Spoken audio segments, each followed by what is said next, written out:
Hello दोस्तों, कैसे हो? आपका स्वागत है त्रिपाण स्टडी सेंटर में। आज जो हम करने जा रहे हैं बीए फाइनल ईयर। देखिए, बीए फाइनल ईयर के जो है ये सेमेस्टर फिफ्थ है। सेमेस्टर फिफ्थ में जो हम आज करेंगे पॉलिटिकल साइंस, जिसमें हम competitive political system UK and USA के विषय में चर्चा करेंगे। इसमें जो हमारा आज सिलेबस रहेगा वो रहेगा आपको जो ब्रिटिश में जो पार्टियां हैं उसके विषय में हम यहाँ चर्चा करेंगे। तो ये टॉपिक आज बहुत बहुत महत्वपूर्ण होने वाला है, क्योंकि पार्टियां जो है वो काफी महत्वपूर्ण योगदान देती है राजनीतिक में। तो ये विषय पे जो है हम चर्चा करेंगे और जानेंगे कि इंग्लैंड में कौन कौन सी पार्टी है और इसका क्या महत्व है और इसमें क्राउन्स का क्या अपना महत्वपूर्ण योगदान है। तो ये चैप्टर जो है कई मायने में इंपॉर्टेंट रहेगा, क्योंकि ये बीए फाइनल ईयर के बच्चों के लिए, फिफ्थ सेमेस्टर के बच्चों के लिए है। तो इसको देखना आपके लिए बहुत फायदेमंद रहेगा।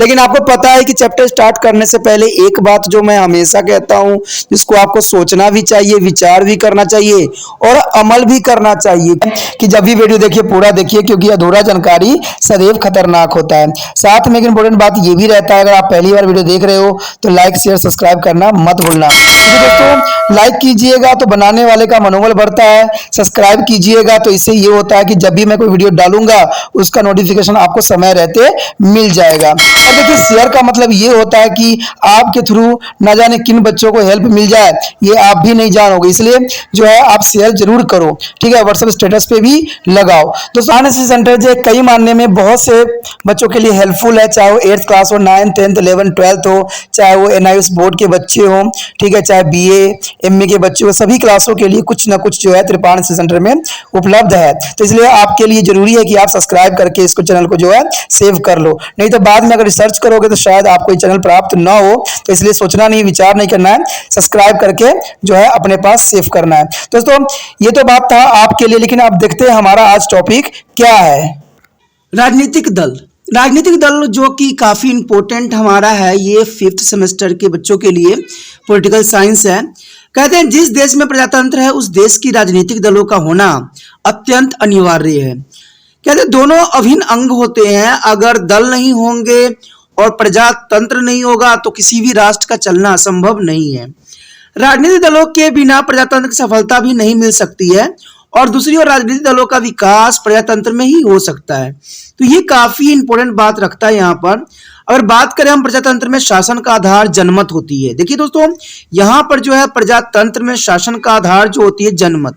जनमत का मतलब तो जनता के द्वारा चुना गया व्यक्ति जो होता है श्रेष्ठ होता है, और जनमत के निर्माण में राजनीतिक दलों का विशेष हाथ रहती है।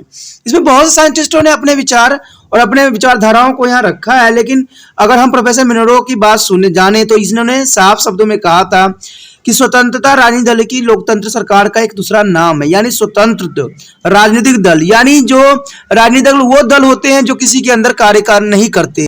यानी उन्होंने बहुत इंपॉर्टेंट बात यहाँ पर दर्शाने की कोशिश किया है कि स्वतंत्रता, यानी स्वतंत्रता राजनीतिक दल की लोकतंत्र सरकार का दूसरा नाम है। यानी हर राष्ट्र जो है अपने आप को स्वतंत्र रखना चाहता है, वहां की प्रजा जो है स्वतंत्र रह के अपना जीवन यापन करना चाहती है। कोई भी जनता जो है पराधीनता की बेड़िया में नहीं करना चाहती है। तो इंग्लैंड में इन बातों को सबसे पहली जो है प्रायोरिटी रखी गई।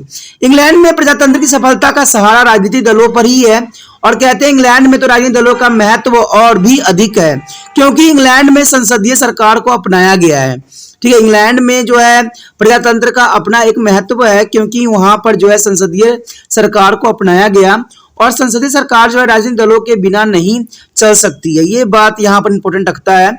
और जिस दल को आम चुनाव में बहुमत प्राप्त होती है उसी दल की सरकार स्थापित भी हो जाती है। ये कई मानने में कई देशों में देखने को मिला है, जिसका बहुमत होता है, जिसका बहुमत प्राप्त होती है उसी की सरकार स्थापित हो जाती है, और जिस दल की बहुमत प्राप्त नहीं होता है उस दल को विरोधी दल के रूप में सदैव कार्य करना पड़ता है। और कहते हैं विरोधी दल, ये नहीं कि विरोधी दल उनका अस्तित्व ही नहीं होता है, उनका भी एक महत्वपूर्ण योगदान होता है। तो इस प्रकार जो है संसद सरकार में विरोधी दल का होना भी कई मानने में इंपॉर्टेंट रहता है। और इस प्रकार संसदीय सरकार जैसे इंग्लैंड में अपनाया गया है दलों पर आधारित होती है। दलों के बिना संसदीय सरकार को चलाना कठिन नहीं बल्कि असंभव सी मानी जा सकती है, क्योंकि अगर इसमें अगर दल नहीं बनाया गया तो दल नहीं रहेगा तो संसदीय सरकार को चलाना बहुत ही मुश्किलों का सामना करना पड़ सकता है। इंग्लैंड में अगर देखा जाए तो राजनीतिक दलों की महत्ता दिन पर दिन बढ़ता ही चला जा रहा है। आज इंग्लैंड में दो प्रमुख राजनीतिक दल हैं जिनको हम अनुदारवादी यानी कंजर्वेटिव्स पार्टी कहते हैं, और दूसरा जो है श्रमिक दल यानी लेबर पार्टी। ये दो दल जो है काफी इंग्लैंड में अपना जो है प्रभुता स्थापित कर चुकी है, ठीक है, जिनमें अनुदारवादी यानी कंजर्वेटिव्स पार्टी है और एक लेबर पार्टी है। लेकिन इसके अतिरिक्त भी कई पार्टी हैं, जैसे कि इन दलों के अतिरिक्त वहां पर जो है आपको दिखेगा उदारवादी दल, साम्यवादी दल तथा एक जो है लिबरल सोशल डेमोक्रेटिक पार्टी भी सम्मिलित है। तो कहते हैं यहाँ पर जो ये पार्टियां हैं और उनकी क्या महत्व है, तो ये जानना आपके लिए बहुत ही रोचक रहेगा। तो चलिए देखते हैं पहले पार्टी के विषय में, जो अनुदारवादी को जो है फॉलो करती है, तो उसमें क्या विचारधारा है और किन्होंने बनाया है इनको उसको। तो यहाँ सबसे पहले पार्टी हमारे समक्ष आया है अनुदारवादी दल। देखिए, इंग्लैंड के राजनीतिक दलों की संगठन एवं नीतियां के बारे में जानना अत्यंत रोचक रहेगा और समझ के लिए भी जरूरी है, क्योंकि अगर आप पोल साइंस के स्टूडेंट हो, अगर फाइनल ईयर में 5th सेमेस्टर में हो, तो ये जानना आपके लिए अत्यंत महत्वपूर्ण हो जाता है कि कौन सी पार्टियां और क्या इसका महत्व है और क्यों इस पार्टियों की जो है इतनी विशेषता इंग्लैंड में रखी गई है। तो सबसे पहले तो हमारा यही आता है अनुदारवादी दल। देखिए, अनुदारवादी दल कंजर्वेटिव पार्टी के नाम से जाना जाता है और इसको जेंगनस के अनुसार ये बात बताया था उन्होंने कि जब सन 1912 में हिग दल यानी विंग्स को प्रभुता काल में जो है सुधारवादी अधिनियम पास हो गया, तो चौधरी दल की अनुयायियों ने यह आवाज बुलंद की कि ब्रिटिश संविधान का अस्तित्व खतरे में है, और उस समय उन्होंने उसकी रक्षा के रूप में अपने दल का नाम जो है कंजर्वेटिव्स अर्थात रक्षा करने वाला रख दिया। यानी उसी समय से जो है इसकी उत्पत्ति हो गई, क्योंकि उस समय रक्षा करने के लिए किसी न किसी पार्टी का जो है हाथ ऊपर करना जरूरी था। तो इसमें जो है उन्होंने अपना योगदान दिया। कहते हिग दल के विंग्स के प्रभुता काल के सुधारवादी अधिनियम पास हो गया और टैरी दल के अनुयायियों ने ये आवाज बुलंद की कि ब्रिटिश का अस्तित्व खतरे में है और उनके लिए एक नया दल की आवश्यकता है। तब जाके जो है कंजर्वेटिव्स अर्थात रक्षा करने वाली पार्टी की जो है यहाँ पर बुलंद हुआ और ये सामने आया। कहते हैं इंग्लैंड के राजनीतिक दलों में अनुदारवादी दल को मुख्य स्थान प्राप्त है। मई 2010 के चुनाव में अनुदार दल ने लिबरल डेमोक्रेटिक पार्टी के समर्थन से सरकार का निर्माण भी किया था, और इस दल के समर्थन में मुख्यतः जमींदार, जागीरदार, बड़ी बड़ी मिलों के मालिक, व्यापारी, चर्च के पादरी शामिल थे। तो ये बहुत काफी इंपॉर्टेंट बात था कि लिबरल डेमोक्रेटिक पार्टी की जो है आगे बढ़ाने के लिए जो है इनमें कई लोगों ने अपना महत्वपूर्ण योगदान दिया था, जिसमें जमींदार, ठीक है, जागीरदार, बड़ी बड़ी मिलों के मालिक और सबसे बड़ा इंपॉर्टेंट बात जो था पादरी का होना, क्योंकि पादरी का होने का मतलब ही था कि जीत हो जाना। संसद में प्रायः उच्च मध्य वर्ग के लोग ही अनुदार दल के सदस्य होते हैं। चुनाव जीतने के लिए अनुदान दल को प्रायः मध्य वर्ग एवं श्रमिक वर्ग को मतदाताओं का भी सहारा लेना पड़ता है। वर्तमान समय में दल की संख्या जो है लगभग 25 लाख है। देखिए, अभी के समय में अगर देखा जाए तो इसमें जो है दल की संख्या जो है 25 लाख है, और कहते हैं इसमें मध्य वर्ग के लोग के भी अपना एक महत्वपूर्ण योगदान रहता है। अगर बात करते हैं हम इसके संगठन का, ऑर्गेनाइजेशन का, तो कहते हैं अनुदान दल का संगठन बहुत आसान है। ठीक है, इस दल की सबसे छोटी इकाई यह लोकल कंजर्वेटिव एसोसिएशन है, यानी सबसे छोटी इकाई। यह छोटी इकाई पार्टी में नए सदस्यों को शामिल करती है। जो नए सदस्य होते हैं उनको छोटे ही जो है ऑर्गेनाइजेशन में सम्मिलित होना पड़ता है, तब जाके वो बड़े ऑर्गेनाइजेशन में अपना महत्वपूर्ण योगदान देते हैं। यह इकाई अपनी एक जो है कार्यकारिणी समिति यानी एग्जीक्यूटिव कम्युनिटी के द्वारा करती है, और इस समिति में कई अध्यक्ष, सचिव तथा कोष अध्यक्ष को शामिल किया जाता है। यानी ये पार्टी जो है मैक्सिमम कई लोगों के महानता सोच विचार से चलती है। उसमें अध्यक्ष भी होता है, सचिव भी होता है और कोष अध्यक्ष भी सम्मिलित किया जाता है। यहाँ पर अगर देखा जाए तो यह इकाई पार्टी के सदस्य की संख्या को बढ़ाने का सदैव प्रयत्न करती रहती है। तो ये भी एक राजनीति एक चाल है, एक समझ है कि जितना हो सके लोगों को जो है अपने पार्टी का सदस्य बनाना, और इससे क्या होता है पार्टी मजबूत होती है तथा इसके साथ ही निर्वाचन के लिए उम्मीदवारों का चुनाव भी उन्हीं में से की जाती है। यह इकाई पार्टी के सिद्धांत एवं नीतियों की व्याख्या करती है ताकि साधारण जनता भी इस नीति को समझ सके, क्योंकि जब जनता को नीति की समझ होगी तो वो पार्टी के विषय में अच्छे से जान भी सकेंगे। इन इकाइयों के ऊपर एक बड़ी संस्था है जिसका नाम जो है अनुदान है, और संसदीय मंडलों की राजनीतिक यूनिट यानी national national unit of conservatives and unit of association नाम है। इसमें एक अध्यक्ष, एक सभापति, 3 उप सभापति तथा 2 सचिव होते हैं। इनके मुख्य कार्य जो है चुनाव क्षेत्र में दलीय संघों की स्थापना करना और दल के समस्त संगठनों में समस्त स्थापित करना, दल के केंद्रीय कार्यालय से संबंधित बनाए रखना भी इनका एक उद्देश्य होता है। इसका सम्मेलन प्रतिवर्ष होता है और इसकी एक केंद्रीय परिषद यानी सेंट्रल काउंसिलिंग तथा एक कार्यकारी समिति एग्जीक्यूटिव कमेटी होती है। केंद्रीय परिषद में नेता, दल के अधिकारी, संसदीय कार्यकारी समिति, तो सारे जो होते हैं इसमें सम्मिलित होते हैं। इनका एक महत्वपूर्ण स्थान भी होता है क्योंकि सारे सम्मिलित रहते हैं और सारे निर्वाचित रहते हैं, तो इसका अपना एक काम होता है। अगर देखा जाए इनकी ये जो है प्रत्येक निर्वाचन क्षेत्रीय संगठन के 4 प्रतिनिधित्व आदि सम्मिलित होते हैं। केंद्रीय परिषद की कुल संख्या लगभग जो है 6000 होती है और केंद्रीय परिषद सेंट्रल काउंसिलिंग दल की जो है शासकीय निकाय यानी गवर्निंग बॉडी है, परंतु इसका आकार बड़ा होने के कारण इसकी महानता न होने के बराबर है। इसकी अधिवेशन वर्ष में 2 बार होता है और राष्ट्रीय संगठन की यह कार्यकारिणी समिति होती है कि जिसकी सदस्य की संख्या 150 है।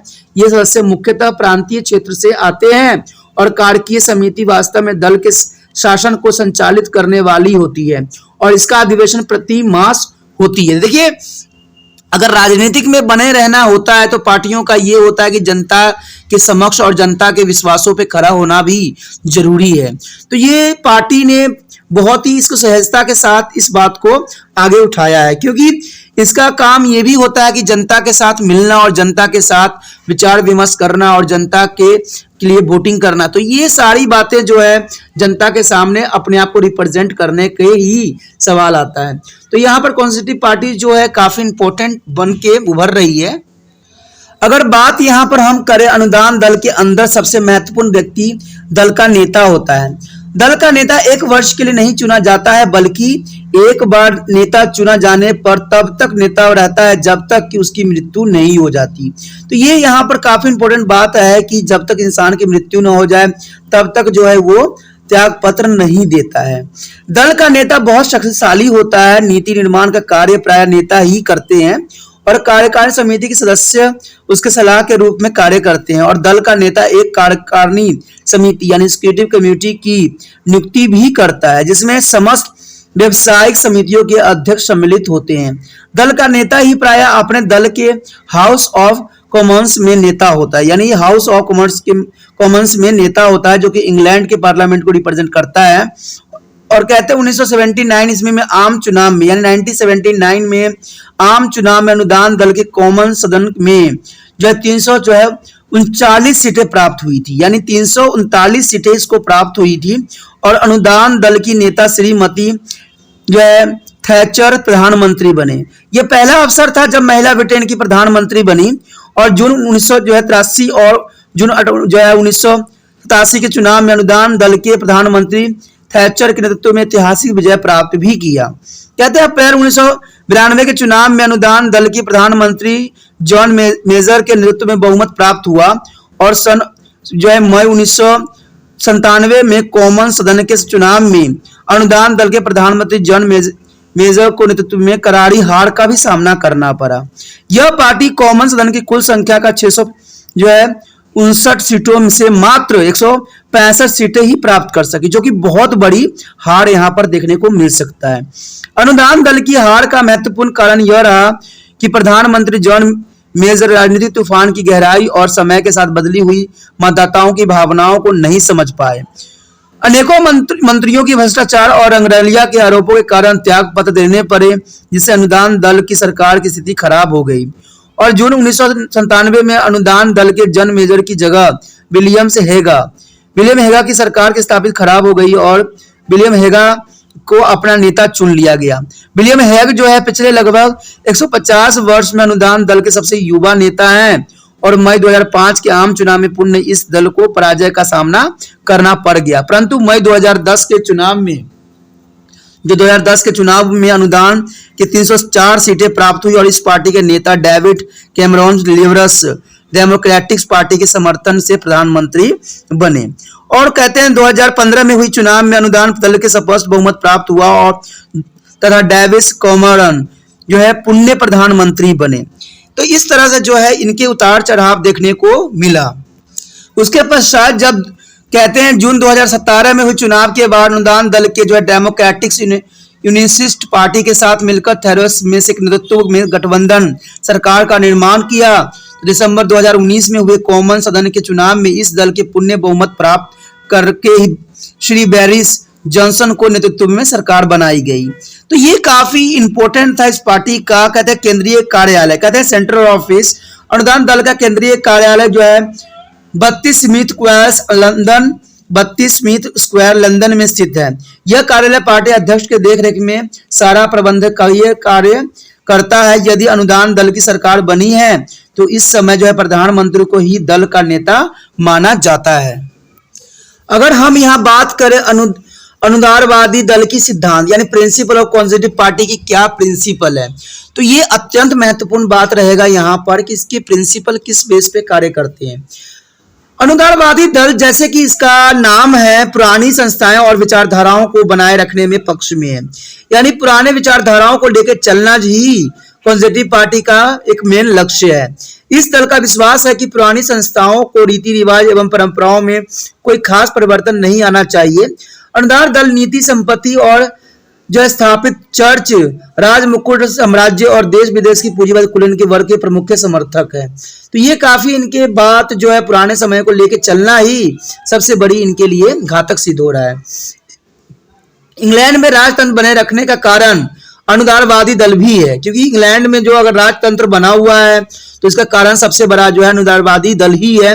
यह दल राजा और समस्त शक्तियों का स्रोत माना जाता है और यह दल राजा की शक्तियों को कम करने के पक्ष में नहीं है और यह दल चाहता है कि अधिक से अधिक शक्तियां राजा को दी जाए। इसका विश्वास है कि राजा के बिना राज्य का कोई अस्तित्व नहीं है। चलिए, ये विचारधारा तो काफी मानने में इंपॉर्टेंट भी है और सिद्धांत भी देखा जाए तो, क्योंकि राजा के ये फेवर में पार्टी सदैव रही है। अनुदार दल जो है इंग्लैंड के चर्च की स्थिति को बनाए रखने के पक्ष में भी है, क्योंकि उनको पता है कि अगर चर्च जिनके हाथों में होती है उन्हीं की जो है सरकार बनी रहती है, क्योंकि चर्च के सदैव पुराना संस्थाएं और जो है रूढ़ियों का समर्थन किया है। इस दल के अनुसार सभी नागरिक चर्च के अधीन है, सभी नागरिक जो होते हैं चर्च के अधीन होते हैं। अनुदान दल हाउस ऑफ लॉर्ड्स के समर्थन करता है। इसके अनुसार लॉर्ड्स के समाप्त करने की आवश्यकता नहीं है। इसके स्थान पर यह दल इस सदन को जो है अधिक शक्तियां देने के पक्ष में है, क्योंकि जितना अगर सदन को शक्तियां दिया जाए वो उतना पावरफुल होगा। अनुदार दल के सरकार के समाजवाद की नीतियों का सदैव समर्थन किया है और सन 1947 में जब भारत को स्वतंत्र दी गई तब अनुदार दल के नेता चार्ल्स का इसका विरोध भी किया था कि भारत को क्यों स्वतंत्रता दी गई। इस दल के सिद्धांत के अनुसार जिस देश पर इंग्लैंड का अधिकार है वह अधिकार परमाधिकार है और सदैव रहना ही चाहिए। ये विचार था इस दल का। कहते हैं जून 1970 में पद ग्रहण करने के बाद अनुदार दलीय लीज सरकार के द्वारा पश्चिमी यूरोप के राज्य के साथ संबंध स्थापित करने की नीति अपनाई गई और इसी के अंतर्गत ब्रिटेन में यूरोपियन साझा बाजार यानी ECM की सदस्यता प्राप्त की। अपने त्याग पत्र से पूर्व 1974 में हित मंत्रिमंडल की एशिया से अमेरिका के साथ सैन्य शक्ति बढ़ाने की योजना भी बनाई गई थी। अगर देखा जाए अनुयायी दल यानी नीति संपत्ति का समर्थन करता है। इसके अनुसार सरकार को जो है निजी संपत्ति में हस्तक्षेप करने का कोई अधिकार नहीं होना चाहिए। उद्योग का राष्ट्रीयकरण यानी नेशनलाइजेशन नहीं होना चाहिए। इस दल ने प्रत्यक्ष करों का सदा विरोध किया है और इस प्रकार अनुदान दल राजा साम्राज्य स्थापित चर्च निजी संपत्ति पुरानी परंपराएं का भी समर्थन किया है। इसमें डॉक्टर फाइनेंस का कथन है कि अनुदान दल का सारा उन सामाजिक संस्थाओं में खोजा जाना चाहिए जिनके यह दल सामान्य अनुदान करता है तथा उसकी जो है प्रगति के प्रति दृष्टिकोण में यह दल चाहता है कि इंग्लैंड में क्राउन की सत्ता बनी रहे, यानी राजा का सत्ता सदैव यहाँ पर बने रहे। और देखा जाए तो यह भारत की स्वतंत्रता के भी खिलाफ था और राष्ट्रीय एकता रहे और व्यक्तिगत संपत्ति में राज्य का अस्तित्व न हो। तो ये बातें जो थी इस पार्टी की मुख्य विशेषताओं में से एक थी। 1979 के आम चुनाव के अवसर पर अनुदान दल के नेता ने खुलकर समाजवादी व्यवस्था का विरोध भी किया था। वास्तव में अनुदान दल की जीत का मुख्य कारण भी यही था। श्रीमती थैचर के अनुसार जो चुनाव अभियान के दौरान दावा किया गया था कि समाजवाद को ब्रिटेन को बचाने का ये अंतिम मौका है। उन्होंने करों में कटौती करने और मजदूर यूनियनों पर कुछ पाबंदी लगाने और मजदूरों को अधिक काम करने प्रोत्साहित करने तथा पूंजी निवेश के लिए सुविधाएं देने का अवसर दिया। अनुदान दंड के अग्रवादी जो है तत्व महंगाई और बेरोजगारी के वातावरण में भारतीय मूल के निवासियों के विरुद्ध भी हो गए। तो ये काफी बहुत बड़ा संकट का सामना था। अनुदान दल यूरोपीय समुदाय के इंग्लैंड को बाहर निकालने के पक्ष में है और यूरोप में एक सामान्य मुद्रा बनाने के पक्ष में है। अनुदान पार्टी जो है कश्मीर के मामले पर मध्यस्थता करने का समर्थन भी करता है। यदि दोनों देश भारत और पाकिस्तान ब्रिटेन के समझौता करने को कहे तो अनुदान पार्टी यह भी चाहता है कि कश्मीर समस्या के हल करने के लिए होने वाली वार्ता की पूरक शर्त यह होनी चाहिए कि आतंकवाद भारी समर्थन पर रोक लगे। तो ये कई मानने में इस पार्टी की जो है अपनी विशेषता है और अपनी रूल रेगुलेशन है, लेकिन फिर भी देखा जाए तो ये पार्टी काफी इंग्लैंड के लिए महत्वपूर्ण है। बेसिकली इसका विचारधारा जो है पुरानी है, लेकिन इसने जो है इंग्लैंड को जो है रीढ़ की हड्डी बनाई है। और कहते हैं राजा का अस्तित्व अभी तक इसलिए बना हुआ है क्योंकि ये पार्टी जो है अस्तित्व में है, क्योंकि क्राउन की शक्ति जितनी भी बढ़ रही है वो सारे इसी पार्टी के ही देन है। तो ये पार्टी जो है पुरानी परंपराओं को लेके आगे बढ़ना चाहती है। जब भारत आजाद हुआ तो उस समय भी इसने विरोध किया। और कहते हैं यहाँ तक कि कश्मीर की जो समस्या है भारत पाकिस्तान पे, तो इस पे भी ये अपना मध्यस्थता का काम कर रही है। तो इस प्रकार जो इस पार्टी का जो है बहुत महत्वपूर्ण है इंग्लैंड में और इंग्लैंड के पार्टियों में। तो ये हमारा इंपॉर्टेंट था। अगला हमारा पार्टी है श्रमिक दल जो है इंग्लैंड के लिए एक महत्वपूर्ण पार्टी में से एक माना जाता है। कहते हैं श्रमिक दल की कई दशकों तक जो था अपना प्रभुत्व स्थापित हो सका और श्रमिक दल के कारण ही कई मानने में जो है हमारा देश पे भी इसका प्रभाव देखने को मिला। तो श्रमिक दल जो इंग्लैंड के इतना महत्वपूर्ण दल था, कहते हैं कुछ ही दशक तक जो है अपना अधिकार और जो है अपना शासन चला सका। कहते हैं इंग्लैंड के राजनीतिक दलों में दूसरी मुख्य दल जो है श्रमिक दल का आता है। इस दल की स्थापना जो था 1906 ईस्वी में हुई थी, परंतु आज इस दल ने उदारवादी दल का स्थान ले लिया है। यानी आज जो है उदारवादी की जगह पर जो है ये दल अपना कार्य जो है बखूबी अच्छे से कर रही है। श्रमिक दल जैसे कि इसके नाम से स्पष्ट जो है मजदूरों का दल है। इसमें सब मजदूर आते हैं और उन मजदूरों के जो है तकलीफों को इसमें ध्यान रखा जाता है। कहते हैं इसके मुख्य तौर पर श्रमिक वर्ग आते हैं। जितने भी श्रमिक वर्ग होते हैं इसी के अंतर्गत आते हैं और इसके जो अपनी समस्याओं हैं उनको समक्ष रखते हैं। परंतु आज श्रमिकों के अतिरिक्त जो है कुशाकों को अन्य वर्गों में शैक्षिक, इंजीनियरिंग, पत्रकार, सरकारी कर्मचारी इत्यादि को भी समर्थन प्राप्त है। यानी आज देखा जाए तो श्रमिक जो दल है सिर्फ एक जगह सिमट के नहीं रह गया है। ये अन्य वर्ग जैसे शिक्षक हो, इंजीनियर हो, पत्रकार हो, सरकारी कर्मचारी हो इत्यादि पर भी जो है अपना महत्वपूर्ण स्थान रखता है। कहते हैं अगर स्त्रियों को मताधिकार और अन्य अधिकार का समर्थन करने के कारण यह दल जो है ब्रिटेन के नारी वर्ग में काफी लोकप्रिय हो गया और श्रमिक दल की सदस्यता लगभग 70 लाख है। यानी श्रमिक दल की सदस्य दे सकते हो कि 70 लाख है, जो काफी है। और कहते हैं ये दल आगे इसलिए बढ़ना स्टार्ट कर दिया क्योंकि स्त्रियों की समर्थन तक जो थी काफी हद तक मिलने लग गई और किसी भी देश के जो है करने के लिए, जीतने के लिए औरतों के साथ होना अत्यंत महत्वपूर्ण है, क्योंकि स्त्रियां जो है उन्होंने काफी इसको लोकप्रिय बना दिया। श्रमिक दल दूसरे दलों की अपेक्षा अधिक संगठित है। यानी देखा जाए तो श्रमिक दल जो है दूसरे दलों की अपेक्षा काफी संगठित और सुलभ है। श्रमिक दल एक प्रकार का संघ है, फेडरेशन है, जिसमें ट्रेड यूनियन, समाजवाद सभाएं यानी सोशलिस्ट और सोसाइटी तथा व्यक्तिगत सदस्य शामिल होते हैं।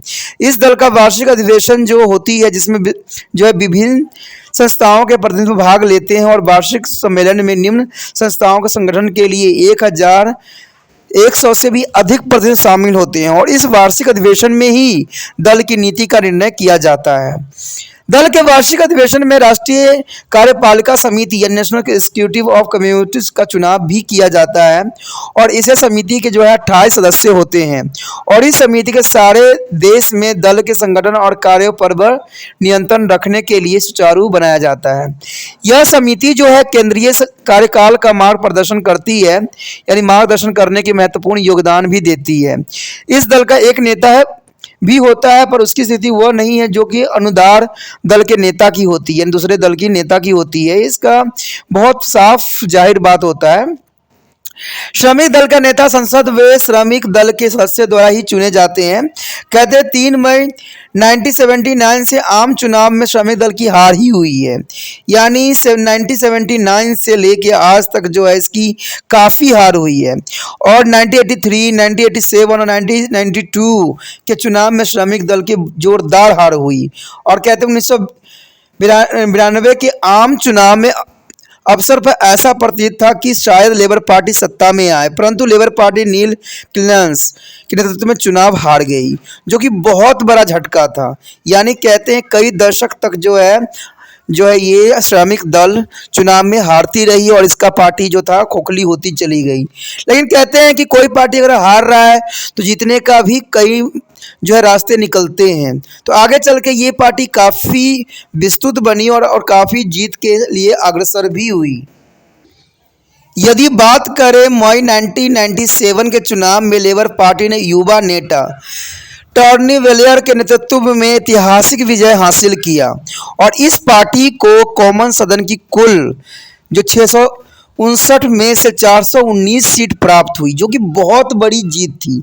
एक इंडिपेंडेंट पार्टी के लिए इतनी बड़ी जीत होना एक आम बात नहीं थी। कहते हैं 1974 के बाद से लेकर पार्टी जो है पहली बार विजय हुई और गत 165 वर्ष के इतिहास में ये सबसे बड़ी जीत भी थी। यानी 165 वर्ष के इतिहास में ये सबसे बड़ी जीत मानी गई। और मई 2005 के आम चुनाव में भी श्रमिक दल की लगातार तीसरी बार जीत हुई, परंतु मई 2010 के चुनाव में श्रमिक दल के केवल 257 सीट ही प्राप्त हुई और पार्टी के 13 साल पुराने शासन का अंत भी हो गया। और मई 2015 और जून 2017 एवं दिसंबर 2019 के चुनाव में इस दल की हार का सामना करना पड़ा। यानी तीनों इलेक्शन में जो है श्रमिक दल की बहुत जोरदार हार हुई। अब हार होने के पीछे कई कारण थे, तो उसके विषय में भी हम चर्चा करेंगे, लेकिन सबसे पहले हम देखेंगे श्रमिक दल की सिद्धांत क्या थी, किस सिद्धांत पे श्रमिक दल जो थी आगे बढ़ रही थी। यहाँ पर अगर हम श्रमिक दल के सिद्धांत के विषय में चर्चा करें तो आपको पता होना चाहिए कि श्रमिक दल के सिद्धांत क्या है। श्रमिक दल पुराने रीति रिवाजों में विश्वास नहीं रखता था, ये सबसे इम्पोर्टेंट बात था। आपको पता है पहले पार्टी के विषय में जो जिसके विषय में हमने पढ़ा था वो था अनुदारवादी दल, यानी कंजर्वेटिव पार्टी जो थी पुरानी विचारधाराओं को काफ़ी प्रायोरिटी देती थी और क्राउन्स के जो है लाना चाहती थी। लेकिन इसके विपरीत ये पार्टी बनाई गई थी। ये पार्टी का विचारधारा था कि पुरानी रीति रिवाजों को विश्वास नहीं रखती थी और यह समाज के ढांचा को बदलना चाहता था। इस दल का मुख्य उद्देश्य जो था प्रजातंत्री ढंग से समाजवाद की स्थापना करना था। यह दल निजी संपत्ति के विरुद्ध थे और इस दल के अनुसार सरकार को जनसाधारण के हितों की रक्षा के लिए निजी संपत्ति में हस्तक्षेप करने का पुण्य अधिकार भी था। यह दल बड़े बड़े उद्योग का राष्ट्रीयकरण करना चाहती थी ताकि यह धन थोड़े से व्यक्तियों के हाथों में केंद्रित न हो सके। देखिए ये बहुत ही अच्छी बात थी कि राष्ट्रीयकरण करने से यही होता है कि किसी एक व्यक्ति के अंतर्गत धन जो है इकट्ठा नहीं होता, ये धन जो होता है जनता में बढ़ जाती है। तो इस पार्टी का जो है साफ शब्दों में कहा जाए तो बड़े बड़े उद्योगों का राष्ट्रीयकरण करना ही इसका सबसे पहला उद्देश्य था, ताकि धन थोड़े से व्यक्तियों के हाथ में केंद्रित न रहे। देश का धन सामान्य वितरण होना भी चाहिए, यही इसका विचारधारा था, जिसे जो है प्रत्येक नागरिक इसका लाभ उठा सके। दूसरे शब्दों में अगर इस दल के अनुसार उत्पादन के साधनों पर समस्त जनता का अधिकार होना चाहिए, समस्त जनता को ही लाभ होना चाहिए, ये विश्वासधारा के साथ श्रमिक पार्टी आगे बढ़ रही थी। श्रमिक दल ने जो है 1945 से 1950 तक के अपने सत्ता काल के समय में जो है राष्ट्रीय बैंक, कोयला उद्योग, परिवहन उद्योग का राष्ट्रीयकरण किया, जो कि बहुत काफ़ी इम्पोर्टेंट बात थी यहाँ पर। 1951 के बाद श्रमिक दल के राष्ट्रीयकरण के स्थान पर सामाजिकरण यानी सोशलाइजेशन पर बल दिया। यानी राष्ट्रीयकरण को छोड़ के इन्होंने किस पे ध्यान दिया? सामाजिकरण यानी सोशलाइजेशन पर जो है श्रमिक दल ने अपना जोर दिया। कहते हैं अक्टूबर 1974 में जारी किए गए चुनाव घोषणा पत्र में श्रमिक दल ने निजी कंपनियों पर राज्य का नियंत्रण स्थापित करने, अमीरों पर अधिक कर लगाने व संपत्ति और शक्ति में ऐसा संतुलन स्थापित करने की बात कही जो श्रमिक वर्ग के हितों में थी, जो कि काफ़ी इम्पोर्टेंट भी था। और 1994 में लेबर पार्टी ने नए नेता टॉलिस वेलर की पार्टी के नेतृत्व के मुख्य कार्यक्रम महत्वपूर्ण परिवर्तन भी किया। बात यहाँ हम टर्नी की करें तो टर्नी वेलर ने पार्टी का समाजवादी मुखौटा तुरंत उखाड़ फेंका ताकि पार्टी के ब्रिटेन के राजनीति के मुख्य धारा में फिर से जलाया जा सके। यानी टर्नी जो था काफ़ी इम्पोर्टेंट व्यक्तित्व वाला था टर्नी वेलर, उसने जो पार्टी की जो समाजवादी मुखौटा था तुरंत उखाड़ के फेंक दिया ताकि राजनीतिक धारा में फिर से आया जा सके। समाजवादी व्यवस्था न कि आर्थिक दुर्दशा के वंचित होने वाले ब्रिटिश नागरिकों को स्पष्ट कर दिया कि अब जो है लेबर पार्टी ने भी समाजवादी शब्द को संविधान से निकाल दिया। और कहते हैं अप्रैल 1997 में चुनाव घोषणा पत्र में यह स्पष्ट घोषणा की गई कि पार्टी सत्ता में रहकर भी ऐसा कोई काम नहीं करेगी जिससे दरदाताओं यानी खून पसीनों की कमाई निरट्ठे पर पेट भरने और प्रशासनिक फजूल खर्चों में गवाई जाए। तो ये कोई भी प्रशासन के लिए और कोई भी क्षेत्र के लिए ये बात काफ़ी इंपॉर्टेंट होता है कि जो मजदूर अपने कार्य प्रणाली से अपना जीवन को आगे बढ़ाते हैं और देश की जो है भविष्य को निर्धारित करते हैं, उनके फजूल के खर्चों पे नियंत्रण रखा जाए।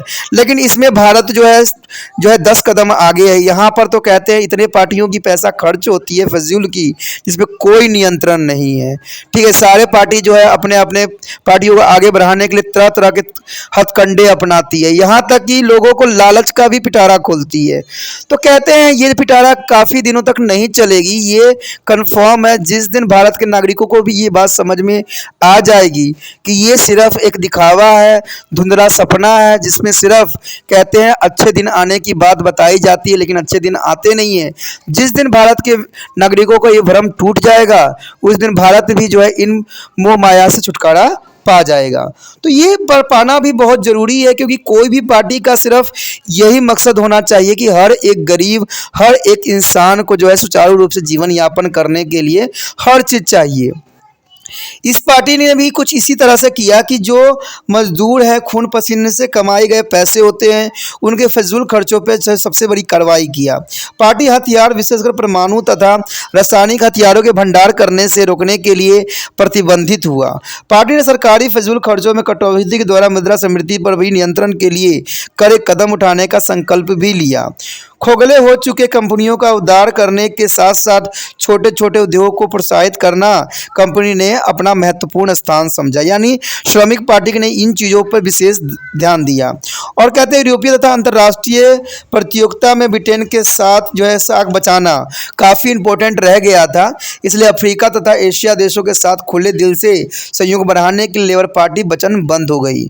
और लेबर पार्टी यूरोप में जो है सिंगल मार्केट का सिद्धांत लागू करने के पक्ष में है ताकि ब्रिटिश कंपनियों को नए नए अवसर उपलब्ध करवाया जा सके।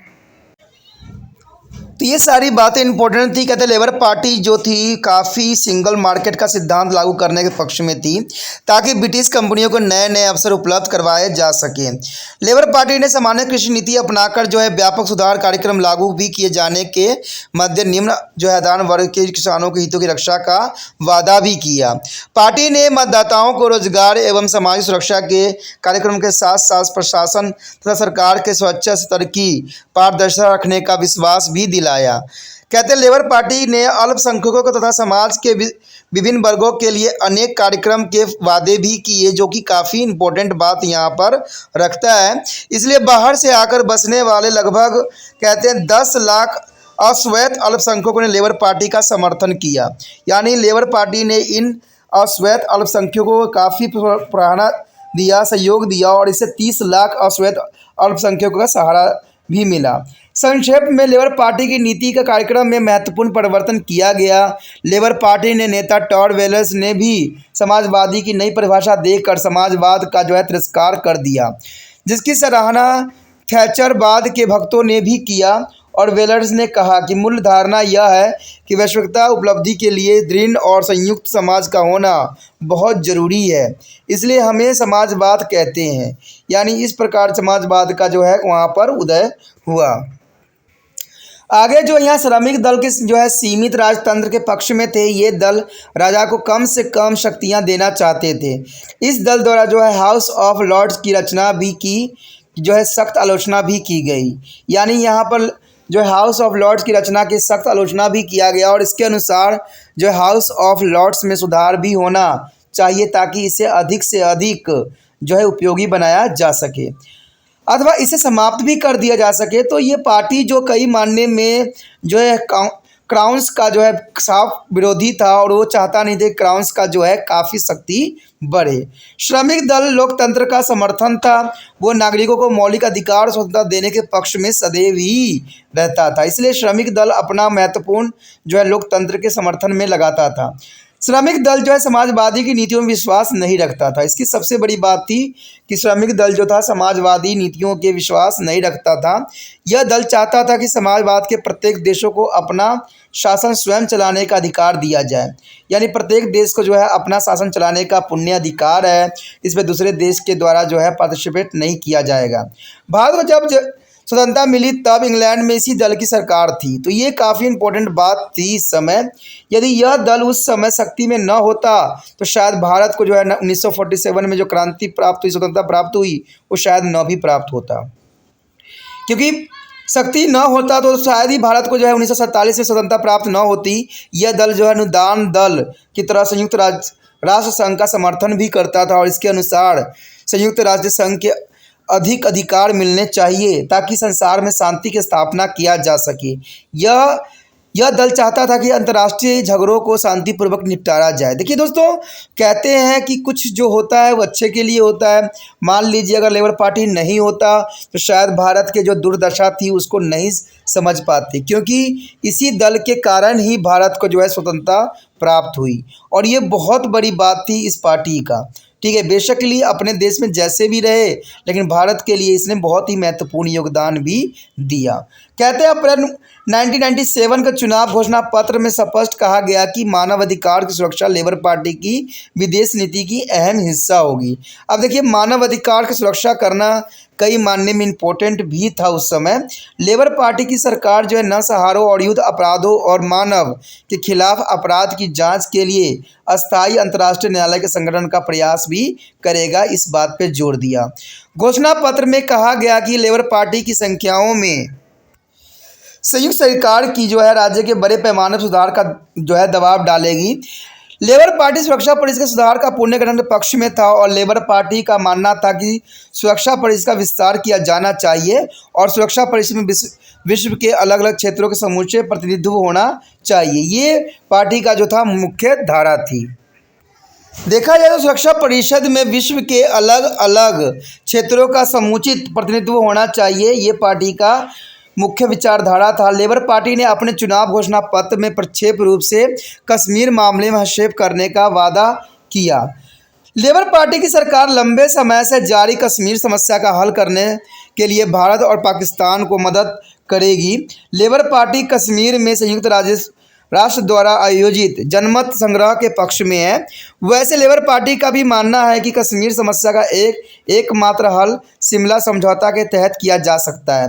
देखिए, कहते हैं ना, ये पार्टी कई मायने में इम्पोर्टेंट था। लेबर पार्टी जो है बेशकली सत्ता में इतने समय तक नहीं रही, लेकिन जब भी रही किसी न किसी देश की फ़ायदा के लिए अपना अग्रसरीय स्थान इसने रखा और इसी की वजह से भारत भी आज़ाद हुआ। कहते हैं इसमें जो है कश्मीर के समझौते में भी इसका दो टुक है। कश्मीर समझौता वो साफ और जो है सुचारू रूप से करना चाहती है। तो चलिए, ये भी इम्पोर्टेंट बात जो है लेबर पार्टी की रहती है।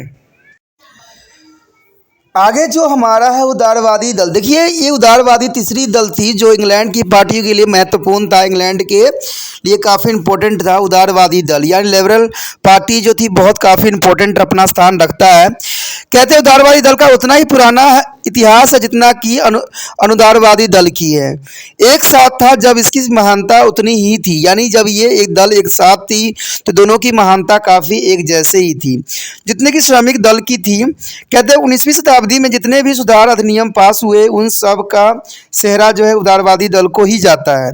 यानी उदारवादी दल ने जितने भी सुधार अधिनियम किया उस सारे के सारे जो था उदारवादी नीतियों के कारण ही सफल हो पाया।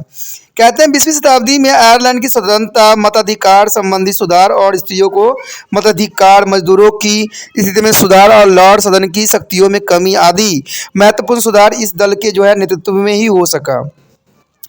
राजनीतिक दल में इसकी महानता दिन प्रतिदिन घटती जा रही है, लेकिन 1945 ईस्वी में आम चुनाव में इस दल ने 306 जो है उम्मीदवार खड़े किए थे। यानी 1945 में जो है 306 उम्मीदवार खड़े किए थे, जिनमें से केवल 12 उम्मीदवार चुनाव जीतने में सफल हुए और 1950 में इस दल के जो है 9 सीटें मिली, जबकि 1979 ईस्वी में इस चुनाव में जो है इसका कॉमन सदन में 11 सीटें ही मिली।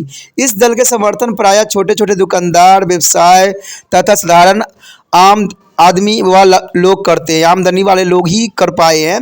आजकल उदार दल के सदस्यों की संख्या लगभग 13 लाख है, ठीक है, लेकिन फिर भी ये दल जो है समाप्त होने के कगार पे आ गया, लेकिन इसकी महानता को हम यहाँ पर नज़रअंदाज नहीं कर सकते। बात किया जाए इस दल के श्रमिक दल तथा अनुदारवादी दल के मध्य का मार्ग अपनाया। ये निजी संपत्ति में विश्वास भी नहीं रखते थे, पर दूसरे और पुण्य जो है राष्ट्रीयकरण के पक्ष में भी नहीं थे। ये स्वतंत्र व्यापार के पक्ष में थे, परंतु उद्योगों में मजदूरों की हितों की रक्षा के लिए सरकार के कुछ नियम बनाने चाहिए, इस बात पे वो अड़े हुए थे। उदार दल व्यक्तियों के अधिक से अधिक स्वतंत्रता देना चाहते थे। ये चर्च का विरोध भी करते थे ताकि व्यक्तियों की धार्मिक स्वतंत्रता प्राप्त होनी चाहिए। उदार दल के अनुसार लॉर्ड सदन के समाप्त करने की जो है आवश्यकता नहीं है, केवल उनमें सुधार करने चाहिए। ये विचारधारा के साथ ये आगे बढ़ रही थी, जो कि काफ़ी इम्पोर्टेंट यहाँ पर रखता है। बात अगर करें सन 1993 का चुनाव, उदारवादी दल में सोसाइटी पार्टी यानी सोशल पार्टी के साथ मिलकर खड़ा हुआ और इस मोर्चे को 26% मत मिले, यानी 26% मत जो था उदारवादियों को ही मिला, उदारवादी पार्टी को मिला, परंतु सीटें बहुत कम मिली। इसलिए उदारवादी पार्टी के नेता डेविस स्टील ने मांग की कि ब्रिटेन के चुनाव पद्धति बदली जानी चाहिए। उन्होंने कहा कि लगभग 26% मत प्राप्त करने के बावजूद कुछ दर्जन स्थानों पर जीत पाना अत्यधिक जो है भयावह है। इसमें मतदाताओं में असंतोष पैदा होगा और जून 1987 के चुनाव में उदारवादी दल का जो है समाजवादी लोकतंत्री दल के मोर्चे को केवल 32 सीट ही मिली और 1992 के कॉमन सदन का चुनाव जो है लिबरल पार्टी को निर्बल्स डेमोक्रेटिक पार्टी को जो है 46 सीटें प्राप्त हुई थी। कहते हैं 2005 के कॉमन सदन के चुनाव में लिबरल्स डेमोक्रेटिक पार्टी को जो है 63 सीटें प्राप्त हुई, तो जो काफ़ी थी, 63 सीटें प्राप्त करना काफ़ी बड़ी बात थी। और कहते हैं मई 2010 के चुनाव में लिबरल डेमोक्रेटिक को जो है 57 सीटें ही प्राप्त हुई। अनुदार दल के नेता डेविस कैमरन लिबरस डायमंड के सहयोग से प्रधानमंत्री बने और द्वितीय विश्व युद्ध के बाद इंग्लैंड में पहली गठबंधन सरकार का गठन हुआ, यानी ये पहली गठबंधन सरकार थी। लिबरस डेमोक्रेटिक पार्टी नेता जो थे निक क्लेग को उप प्रधानमंत्री नियुक्त किया गया और मई 2015 में हुए चुनाव में इस दल को केवल 8 सीट ही प्राप्त हुई थी। जून 2017 के चुनाव में इस पार्टी को 17 सीटें प्राप्त हुई थी और दिसंबर 2019 के चुनाव में इस पार्टी को सिर्फ 11 सीटें ही प्राप्त हुई। लिबरल डेमोक्रेटिक पार्टी की आज भी बहुसंख्यक उन्हीं लोगों की है जो पहले लिबरल पार्टी सदस्य हुआ करते थे। यदि यहाँ पर बात करें हम समाजवादी दल यानी कम्युनिटी पार्टी की, तो कहते हैं इंग्लैंड में समाजवादी नाम का भी एक दल है, परंतु इस दल का होना या न होना एक ही बात है, क्योंकि इस दल ने काफ़ी कुछ नहीं कर पाया है। समाजवादी दल अपना कार्य करने के लिए जो है रूस के समाजवादी दल के आदेश प्राप्त करता है और आजकल इस दल को संसद में कोई स्थान प्राप्त ही नहीं है। यानी समाजवादी दल भी जो है इंग्लैंड पार्टी का दल है, लेकिन इसका होना या न होना कोई मान्यता नहीं है, क्योंकि इस पे जो संसद का एक भी सीट हासिल करना इसके लिए संभव नहीं है। सोशल डेमोक्रेटिक पार्टी, देखिए सोशल डेमोक्रेटिक पार्टी भी जो है इंग्लैंड में है, लेकिन कहते हैं 26 मार्च 1981 को इंग्लैंड में 80 वर्ष बाद एक नई पार्टी की स्थापना की गई थी। इस पार्टी का नाम सोशल डेमोक्रेटिक पार्टी रखा गया था। इस पार्टी की स्थापना करने वाले अधिकांश सदस्य वो हैं जिन्होंने नवंबर दिसंबर 1980 में श्रमिक दल को छोड़ गए थे। यानी 1980 के दशक में जो श्रमिक दल को छोड़ गए थे वो लोगों ने सोशल डेमोक्रेटिक पार्टी की स्थापना किया था। और कहते हैं अक्टूबर 1981 में लिबरल सोसाइटी डेमोक्रेटिक पार्टी को एक उपचुनाव में पहली जीत प्राप्त हुई थी और जून 1983 के कॉमन सदन में चुनाव इसने जो है लिबरल पार्टी के साथ मिलकर लड़ा था और इस मोर्चे को लगभग 26% मत ही मिले, परंतु इस पार्टी को कॉमन सदस्य में केवल 6 सीटें ही प्राप्त हुई। अंततः पार्टी के नेता राय जैकिंग ने पार्टी के नेतृत्व को त्याग पत्र दिया और डेविस ओवरन्स पार्टी के नेता बने। और कहते हैं 1987 के कॉमन सदन का चुनाव सोशल डेमोक्रेटिक पार्टी का उदारी दल के साथ मिलकर लड़ा और इस पार्टी को केवल 17 सीटें ही मिली और 1990 में सोशल डेमोक्रेटिक पार्टी का जो है समापन भी हो गया। तो कहते हैं ये सारे पार्टी जो थे मेन थी, देखा जाए तो 5 तरह की पार्टी जो है इंग्लैंड में है, लेकिन मेनली जो है 3 तरह की पार्टियों का ही अस्तित्व में है। तो इसी के साथ हमारा जो इंग्लैंड की पार्टी है वो खत्म हो जाता है।